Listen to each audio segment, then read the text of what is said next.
안녕하십니까. 공인중개사 법령 및 실무를 강의하는 신정환입니다. 오늘은 인장 등록을 살펴보도록 하겠습니다.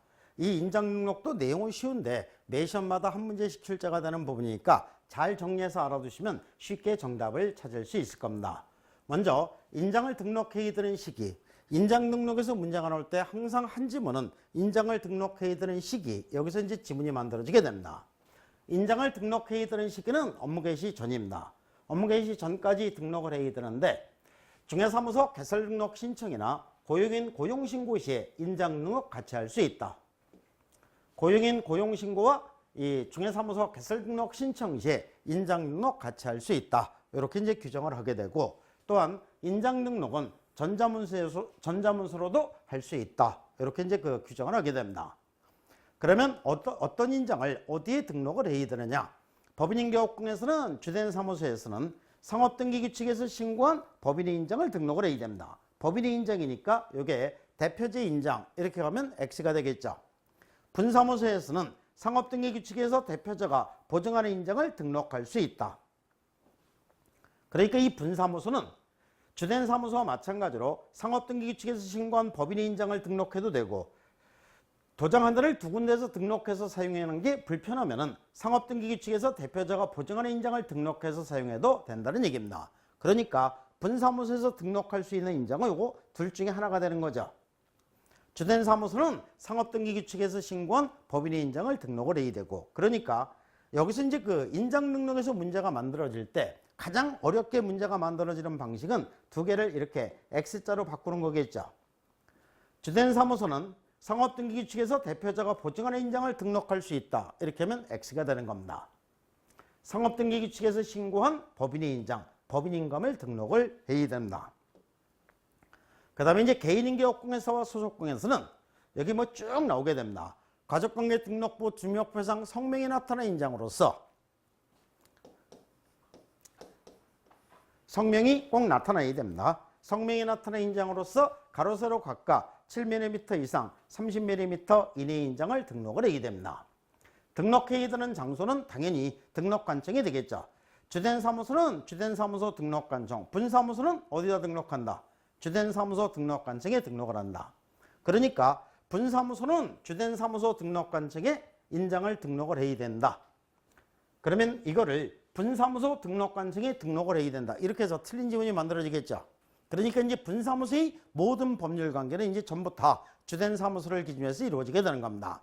분사무소 설치 신고 어디에다 있죠? 주된 사무소 등록관청. 업무보증 설정 신고 주된 사무소 등록관청. 분사무소 이전 신고 주된 사무소 등록관청. 인장 등록 주된 사무소 등록관청. 여기서 이제 대개 매 시험마다 한 문제 정도를 맞추시게 됩니다.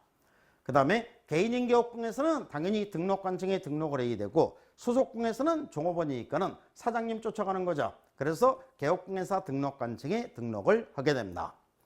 또한 여기서 이 소속공회사가 등록해야 될 인장은, 소속공회사가 등록할 수 있는 인장은 어디에 소속이 돼 있든, 주된 사무소에 소속이 돼 있든, 분사무소에 소속이 돼 있든, 개인인계업공회사에 소속이 돼 있든, 소속공에서는 항상 7mm 이상 30mm 이내의 인장을 등록을 해야 됩니다. 이와 같이 인장을 등록하고 등록인장을 사용을 해야 되는데, 등록인장을 반드시 사용해야 되는 서식이 공인중개사 법령에는 두 개가 있게 되는데, 거래계약서, 중개사물 확인설명서가 됩니다. 이 두 개 서식에서만 개업공회사가 서명 및 날인 이렇게 규정이 되어 있습니다. 서명도 하고 날인도 해야 된다는 얘기죠. 자필로 이름을 쓰고 도장을 찍는 것을 서명날인이라고 합니까? 기명날인이라고 합니까? 이거를 서명날인이라고 합니다. 그러니까 이름은 꼭 자필로 써야 된다는 얘기죠. 날인을 할 때는 등록한 인장을 사용을 해야 됩니다. 그래서 이 두 개 서식에서만 서명 및 날인 이렇게 되어 있고, 나머지 서식은 전부 다 서명 또는 날인 이렇게 되어 있습니다.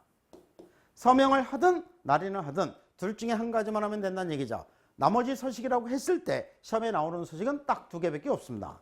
전속중개계약서와 그 다음에 부동산거래계약 신고서, 이 두 개 서식에서는 서명 또는 날인입니다. 서명을 하든 날인을 하든 둘 중에 한 가지만 하면 되니까 등록인장 찍어야 된다, 안 찍어도 된다? 안 찍어도 되고, 당연물을 수행한 공인중개사가 있을 때 함께 서명 또는 날인을 해야 된다? 안 해도 된다? 안 해도 된다. 당연물을 수행한 공인인계사가 함께 서명 및 날인하는 서식도 딱 요거 2개 서식밖에 없습니다. 거래계약서, 중개사물 확인설명서. 이와 같이 인장을 등록하고 등록인장을 사용해야 되는데 등록인장을 변경한 경우는 7일 이내에 변경된 인장을 등록관청에 등록해야 한다. 바뀔 때는 항상 7일, 요게 바뀌어서 틀린 지문이 만들어지니까 7일만 주의해서 알아두시면 되고, 여기에 위반했을 때 개업공예사가 위반했을 때는 업무정지처분서에 해당되고 소속공예사가 위반했을 때는 자격정지처분서에 해당이 됩니다. 그러니까 내용 자체가 어렵지 않으니까 잘 정리하면 수월하게 정답을 찾을 수 있게끔 쉽게 문제가 출제가 됩니다. 그럼 이제 문제를 보겠습니다. 다음 중 인장 능력하는 기술 중 타당한 것은 모두 몇 개인가? 옳은 거를 고르라는 얘기입니다. 인장 능력은 전사문서로도 할 수 있다. 동그라미. 법인인 개업공예시 주된 사무소에서는 주된 사무소입니다. 주된 사무소는 상업등기 규칙에서 신고한 법인의 인장 이렇게 가야 되는 거죠. 상업등기 규칙에 의해서 대표자가 보증하는 인장을 등록할 수 있다. X가 되겠죠. 상업등기 규칙에서 대표자가 보증하는 인장을 등록할 수 있는 거 이게 주된 사무소가 아니라 분사무소가 되는 거죠. 그래서 주된 사무소와 분사무소 이렇게 X자로 바꾸어서 틀린 지문이 만들어지는 방식입니다. 디귿 법인의 분사무소에 사용할 인장은 분사무소 등록관청, 분사무소 등록관청이 아니라 주된 사무소 등록관청에 등록을 해야 되는 거죠. 등록인장을 변경한 경우에는 변경된 인장을 7일 이내에 등록관청에 등록해야 한다. 동그라미. 맞는 지문을 만들고 싶을 때는 7일, 틀린 지문을 만들고 싶을 때는 10일 이렇게 해서 이제 그 지문이 나오게 됩니다. 소속공예사가 인장을 등록하자는 경우에는 6월의 범위 내에서 자격정지 처분을 할 수 있다. 동그라미. 그래서 그 옳은 거니까 기역, 리을, 미음 3개. 그래서 3번이 정답이 됩니다. 그러니까 이제 만들어질 수 있는 지문 자체가 이 정도가 되니까 이렇게 이제 간단하게 알아두시면은 쉽게 정답을 찾을 수 있게끔 문제가 나오게 됩니다. 이렇게 해서 이제 오늘은 이 인장 등록을 살펴봤습니다. 감사합니다.